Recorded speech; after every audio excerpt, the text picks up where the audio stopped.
Mohamed Kaba, bonjour. Bonjour Ori, bonjour aux auditeurs, aux téléspectateurs, bonjour à la paisible citoyen et à la paisible population de Madina à Kankan. Bien. Et meilleure santé à Kabine Fofana qui nous écoute depuis Kiroti. Tout à fait. Acceptez très rapidement, avant que je n'aborde un pan du compte rendu du Conseil des ministres, de dire bonjour au camarade Amadou Diallo de la CNTG. Ori, ce camarade encore veut briguer un troisième mandat à la CNTG. À la tête de la CNTG. Mais il ne peut pas briguer ce troisième mandat là-bas. Amadou Diallo. Depuis 2012, il est secrétaire général. Il a fait 2 mandats. C'est-à-dire, depuis 2012 jusqu'à 2000, ça fait 10 ans. Le prochain congrès, c'est le 26 et 27. Le camarade est encore candidat. Ce qu'on lui propose, qu'on lui souhaite, il y a un syndicat des retraités. Il peut être secrétaire général. Est-ce que je veux dire les textes qui régissent les textes la CNTG lui interdisent de se représenter? Bien sûr, il doit plus le faire. Les textes l'interdisent. On a besoin du renouveau à la CNTG. On a combattu, entre guillemets, le troisième mandat. Les syndicalistes en font partie. Le camarade Amadou Diallo est président du conseil d'administration de plus de 4 entités.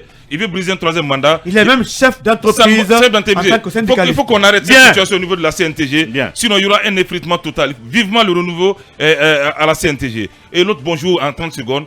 Rien ne va au centre d'hémodialyse. On a l'impression de minimiser ce problème au ministère de la Santé.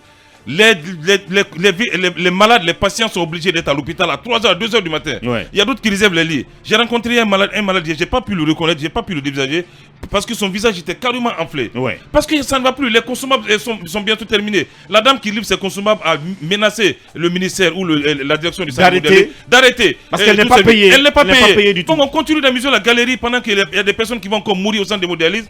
On va en parler, on dira non, professeur Kaba va encore s'énerver. Dire non, film c'est comme ça, il va nous adresser des lettres. Ça ne marchera pas cette intimidation.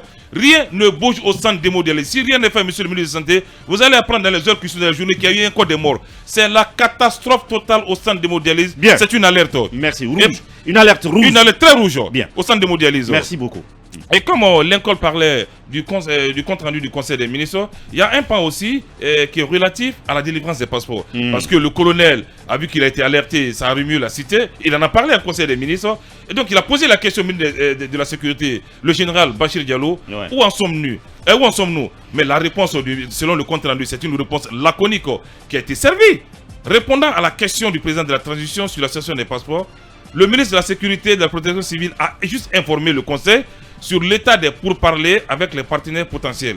À ce sujet, le ministre adressera très prochainement une correspondance au chef du gouvernement pour avis. Mais oui, on se moque de qui? Des partenaires potentiels. Ça veut dire que la négociation est toujours dans la dynamique de rompre unilatéralement. Oui, mais ça se fait là. Ce contrat BOT qui lie la Guinée à Iris.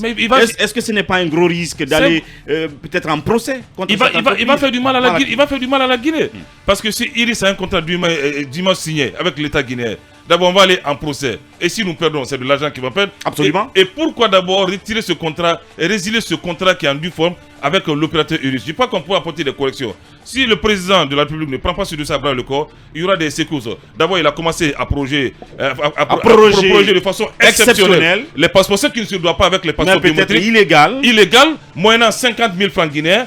Et il y a d'autres même. Un montant qui a été peut-être, on dit, unilatéralement fixé, alors que le ministère de l'économie doit être associé à tout ça. Mais il semble que c'est le ministère de la Sécurité seul qui a décidé de fixer ce montant. C'est pas normal. Et le président de la République sait qu'il ne le sait pas. On délivre des passeports aujourd'hui à 4 millions.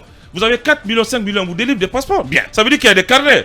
Donc le général Bachir n'aide pas vraiment le président de la République. Catastrophique. S'il n'est pas dans l'esprit du président, vraiment qu'il rende le tablier. Mais on ne peut pas entamer des pourparlers avec d'autres opérateurs pendant qu'il y a un opérateur légal qui est là. Moi je crois qu'il y a un problème au ministère de la Sécurité. Et que dit donc ce contrat BOT qui lie la Guinée à Iris dans le cadre de la délivrance des passeports? Est-ce que Iris ne viendrait pas nous déballer le contenu de ce contrat? Parce qu'on est toujours dans le flou, c'est important. J'espère que si le gouvernement ne le fait pas, alors que l'opérateur privé vienne nous dire quel est le contenu du contrat, il doit durer quand, qui n'a pas respecté ses engagements dans ce contrat.